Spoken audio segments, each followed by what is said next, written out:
Alright, so this Azrael character in the show, like, first he's like some rich dude that's like with the owls, and then he dies, and all of a sudden they bring him back to life, and now he's Azrael. So, the development of the characters in the show is beyond weak. But after he was actually Azrael, he was pretty cool. And the toy looks pretty cool too. So let's check it out. Alright, so here's this Azrael standing right about 6.5 inches tall. I went ahead and pulled out the Azrael collection just so you could see it. You just have some old school ones down here, like Mattel also mixed in with DC Collectibles. This red one is, I mean, he's an old toy. He was good at the time. The blue one here, that thing, it was also cool at the time. This one with the chainmail on him, definitely a cool touch. It kind of looks like what Azrael looks like to me. Then over here you have the video game ones. These are probably my favorite ones just because the video game is so awesome. And the one in Gotham, the costume looks very similar to these. And down here you have another blue one. That one, it was cool. And then I like this red one a lot. Like, I love these, the flames that come out of his gauntlets. Like, that's definitely a cool little touch there. So there's the Azrael collection. Let's check him out. Alright, this guy comes with some really cool accessories, so we'll go ahead and start with that. He has this big briefcase with tons of cool detail in here. It's got these little like buttons like to set it on. Really cool piano hinge on that thing. Tons of detail. It's just silver, but I mean that's what it's supposed to look like. So they did a really good job. It clicks open, and then you have a sword that sets inside a little indentation, so it fits in there perfect.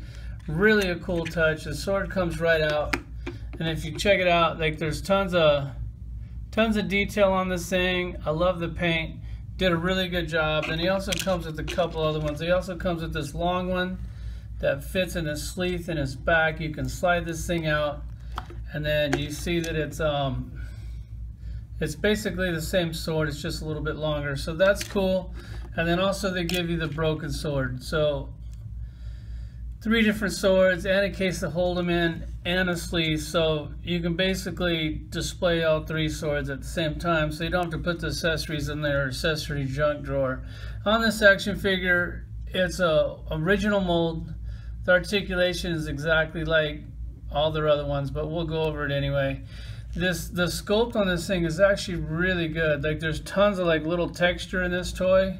So they definitely went the extra mile. Like, look at like the texture in the cape here, and then how it fades into red. That really looks cool. Like the costume design on this was amazing. Like, they really did a good job. Like, all those little grooves on the armor, like they could have just did flat and I would have been happy. So they killed it on this sculpt. I mean, it's pretty much a perfect sculpt. The paint is also clean. Like, I don't see one flaw in this toy. It's not nearly as exciting after looking at Mr. Freeze. Like, this thing, it's a good toy. It's done really well. The articulation on this thing, it's the head is on a ball, the shoulders are on a ball, and then it's got this shoulder pad, so it kind of moves underneath. That thing lifts up. That's really cool. It's got the single elbow, and then it also turns at the elbow. The same wrist you've been getting forever. This ab crunch, this is the best ab crunch in the game. For one, you can't even tell that it's there.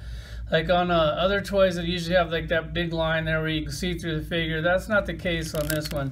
So it moves around. It can move side to side, up and down. Really good ab crunch. That's my favorite ab crunch.